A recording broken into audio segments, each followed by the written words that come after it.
문무일 검찰총장 후보. 감탄사부터 나오는 거죠. 우리 기억납니다. 그 청완전 게이트 방송할 때 그 예. 당시에 수사본부장이 문무일이었어요. 예, 그래서 맞습니다. 그래서 신비님이 굉장히 이분을 칭찬했던 기억이 나요. 예, 예. 그 당시에 참 우리 방송 오래도 했다. 그러니까. 근데 이분이 지금 이제 4명 중에 1명을 사실상 문재인 대통령이 낙점한 거예요.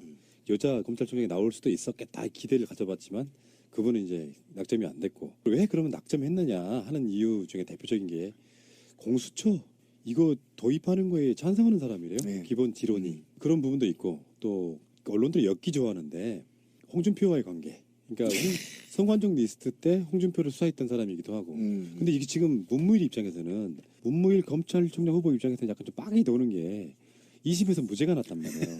열심히 수사를 했는데. 홍준표 입장에서 이런 게 있어.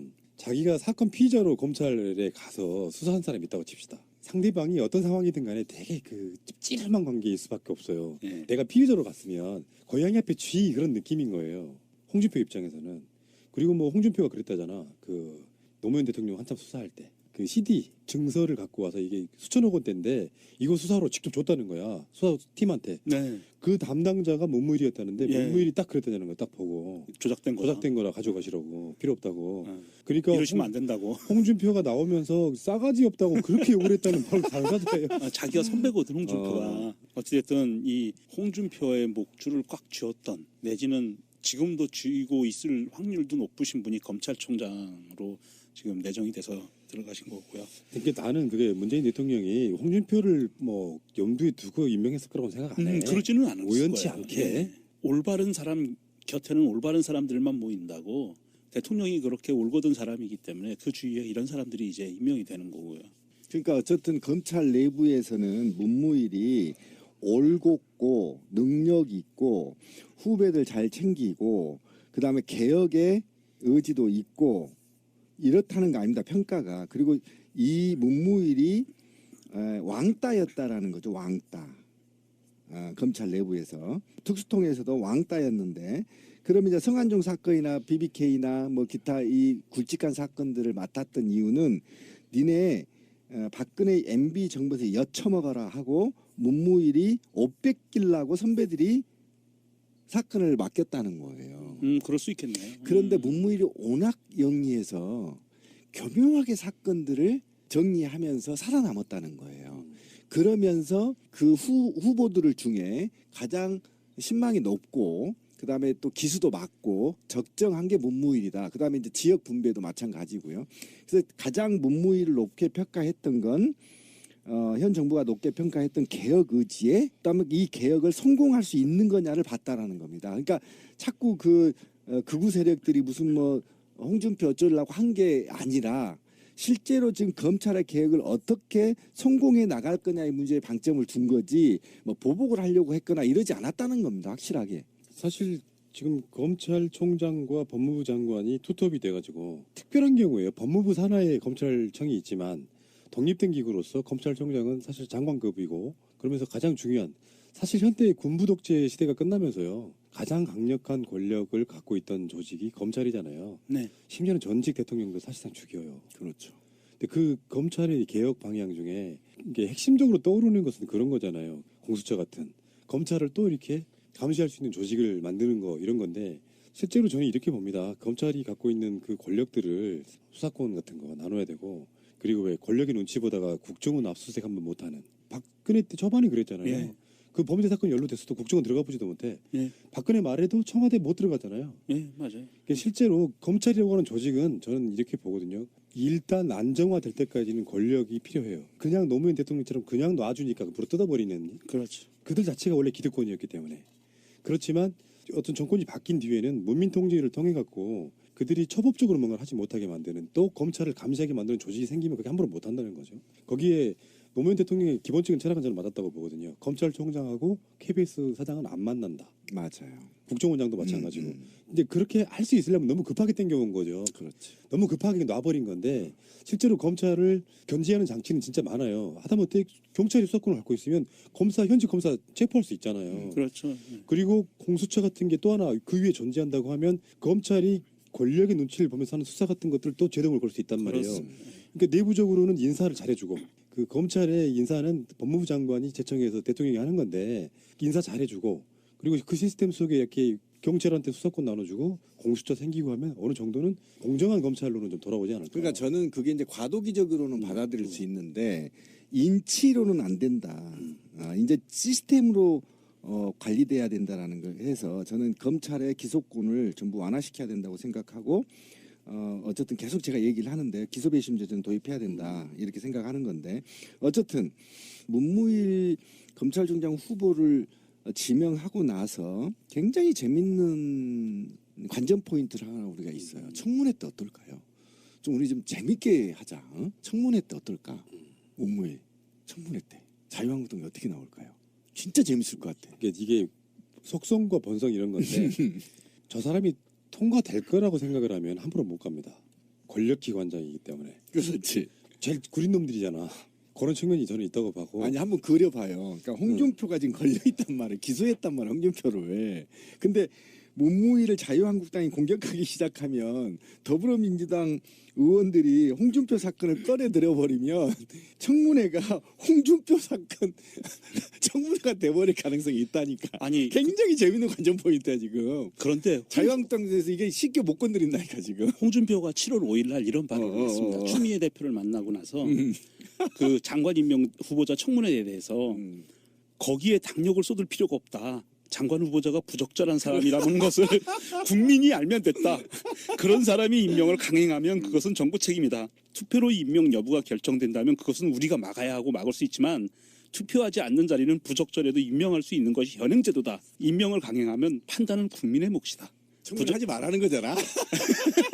통과시켜주겠다는 얘기예요. 그러면 그 발언이 문무일 때문이었어? 당연히 그렇지, 그렇지. 그런데 정진석이 더 재밌는 얘기를 했어. 아니 원내대표가 무슨 원내대표는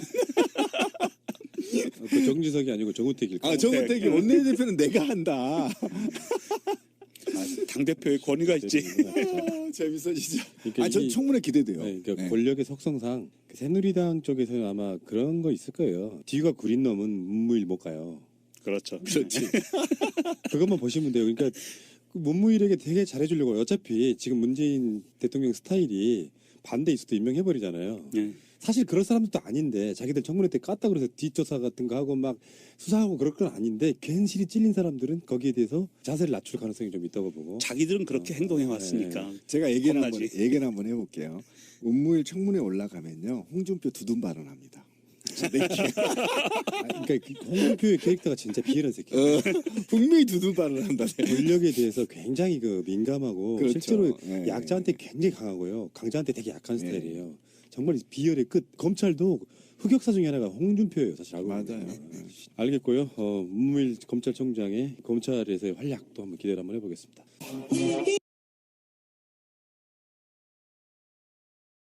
문재인 대통령이 북한을 향해 내놓은 구체적인 제안은 크게 네 가지입니다.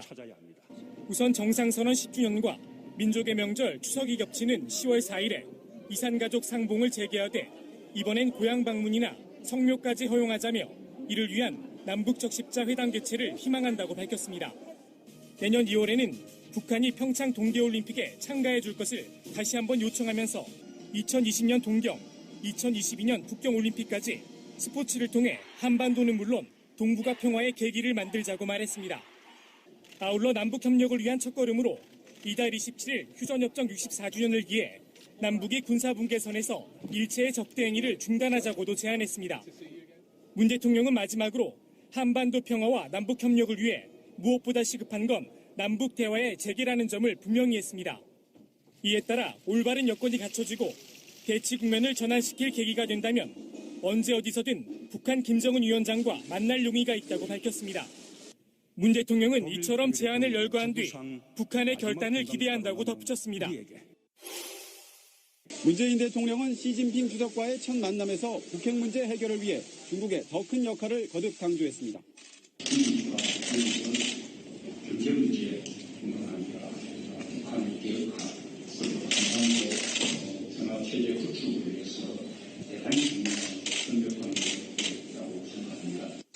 회담을 35분 연장한 끝에 한반도 평화 정착을 위한 한국의 주도적 노력을 지지한다는 중국 측 답변을 끌어냈습니다. 미국에 이어 중국의 지지를 얻어낸 만큼 문 대통령의 대북 구상에 힘이 실릴 것으로 보입니다. 사드 문제에 대해선 양측 입장을 재확인하는 선에서 마무리됐습니다. 문 대통령은 특히 경제 분야 사드 보복을 중단해 줄 것을 요청했습니다. 이에 대해 시 주석은 중국민의 관심과 우려를 고려하지 않을 수 없다면서도 양국 간 교류 협력이 정상화되길 희망한다고 답했습니다. 두 정상은 상호 이해 증진을 위해 고위급 채널을 통한 다양한 소통을 강화해 나가기로 합의했습니다. 문 대통령은 앞서 메르켈 독일 총리와의 정상회담에서도 북핵 문제 해결에 대한 전폭적인 지원을 약속받았습니다. 다툼의 발단이 된 건 오늘 오전 더불어민주당 추미애 대표의 라디오 인터뷰였습니다. 추 대표는 국민의당 제보조작 사건과 관련해 이유미 씨의 단독 범행이라고 꼬리 자르기를 했지만 그 당의 선대위원장이었던 박지원 전 대표와 대선 후보였던 안철수 전 의원이 몰랐다고 하는 건 머리 자르기라고 말했습니다. 국민의당은 즉각 반발했습니다. 추 대표의 사과는 물론 대표직 사퇴까지 요구하면서 국회 일정의 전면 보이콧을 선언한 겁니다. 추미애 대표가 사퇴, 사과 등 납득할 만한 조치가 없다면 우리는 오늘 이후 국회 일정에 협조할 수 없다는 말씀을 드립니다. 이에 따라 국민의당은 추경안 처리에 협조한다는 방침을 사실상 철회했습니다. 예정돼 있던 이낙연 국무총리와 의원들의 만찬 일정도 취소했습니다. 그러자 민주당 일각에서도 추 대표가 유일하게 협조적이던 국민의당을 괜히 자극했다는 지적이 나왔습니다. 하지만 추 대표의 측근은 공당으로서 큰 잘못을 저지르고도 진상조사에 부실한 국민의당의 모습을 비판한 것이라며 사과할 계획이 없다고 말했습니다.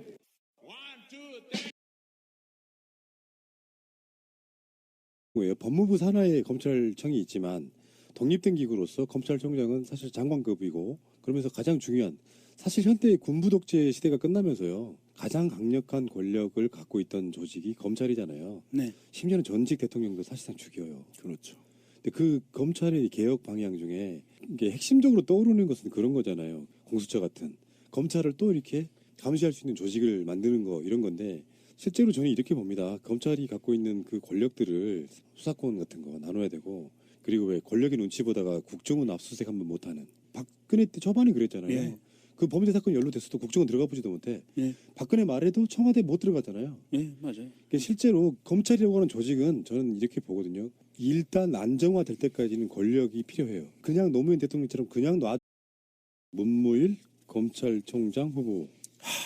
감탄사부터 나오는 거죠. 우리 기억납니다. 그 청완전 게이트 방송할 때 그 예. 당시에 수사본부장이 문무일이었어요. 네, 그래서 그렇습니다. 그래서 신비님이 굉장히 이분을 칭찬했던 기억이 나요. 예, 예. 그 당시에 참 우리 방송 오래도 했다. 그러니까. 근데 이분이 지금 이제 4명 중에 1명을 사실상 문재인 대통령이 낙점한 거예요. 여자 검찰총장이 나올 수도 있었겠다 기대를 가져봤지만 그분은 이제 낙점이 안 됐고 왜 그러면 낙점했느냐 하는 이유 중에 대표적인 게 공수처 이거 도입하는 거에 찬성하는 사람이래요. 네. 기본 지론이 그런 부분도 있고 또 언론들이 엮기 좋아하는데 홍준표와의 관계. 그러니까 성관종 리스트 때 홍준표를 수사했던 사람이기도 하고. 근데 이게 지금 문무일 입장에서는 문무일 검찰총장 후보 입장에서는 약간 좀 빡이 도는 게 돼서 들어가신 거고요. 그러니까 나는 그게 문재인 대통령이 홍준표를 뭐 염두에 두고 임명했을 거라고 생각 안 해. 그러지는 않을 우연치 거예요. 않게. 예. 올바른 사람 곁에는 올바른 사람들만 모인다고 대통령이 그렇게 올곧은 사람이기 때문에 그 주위에 이런 사람들이 이제 임명이 되는 거고요. 그러니까 어쨌든 검찰 내부에서는 문무일이 올곧고 능력 있고 후배들 잘 챙기고 그다음에 개혁의 의지도 있고 이렇다는 거 아닙니다. 평가가. 그리고 이 문무일이 왕따였다라는 거죠. 왕따. 검찰 내부에서 특수통에서도 왕따였는데 그러면 이제 성한종 사건이나 BBK나 뭐 기타 이 굵직한 사건들을 맡았던 이유는 니네 박근혜 MB 정부에서 여쳐먹어라 하고 문무일이 옷 뺏기려고 2심에서 무죄가 났단 말이에요. 열심히 수사를 했는데 홍준표 입장에서 이런 게 있어. 자기가 사건 피의자로 검찰에 가서 수사한 사람이 있다고 칩시다. 상대방이 어떤 상황이든 간에 되게 그 찝찝한 관계일 수밖에 없어요. 내가 피의자로 갔으면 고양이 앞에 쥐 그런 느낌인 거예요. 홍준표 입장에서는. 그리고 뭐 홍준표가 그랬다잖아. 그 노무현 대통령 한참 수사할 때 그 CD 증서를 갖고 와서 이게 수천억 원대인데 이거 수사로 직접 줬다는 거야. 수사팀한테. 네. 그 담당자가 문무일이었다는데 예. 문무일이 딱 그랬다는 거 딱 보고 조작된 거다. 조작된 거라 가져가시라고 필요 없다고. 어. 그러니까 이러시면 안 된다고. 홍준표가 나오면서 싸가지 없다고 그렇게 욕을 했다는 바로 당사자예요. 자기가 선배거든 홍준표가. 어찌됐든 이 홍준표의 목줄을 꽉 쥐었던 내지는 지금도 쥐고 있을 확률도 높으신 분이 검찰총장으로 지금 내정이. 선배들이 사건을 맡겼다는 거예요. 그럴 수 있겠네요. 그런데 문무일이 워낙 영리해서 교묘하게 사건들을 정리하면서 살아남았다는 거예요. 그러면서 그 후보들 중에 가장 신망이 높고 그다음에 또 기수도 맞고 적정한 게 문무일이다. 그다음에 이제 지역 분배도 마찬가지고요. 그래서 가장 문무일을 높게 평가했던 건 현 정부가 높게 평가했던 개혁 의지에 그다음에 이 개혁을 성공할 수 있는 거냐를 봤다라는 겁니다. 그러니까 자꾸 그 극우 세력들이 무슨 뭐 홍준표 어쩌려고 한 게 아니라 실제로 지금 검찰의 개혁을 어떻게 성공해 나갈 거냐의 문제에 방점을 둔 거지 뭐 보복을 하려고 했거나 이러지 않았다는 겁니다. 확실하게. 사실 지금 검찰총장과 법무부 장관이 투톱이 돼가지고 특별한 경우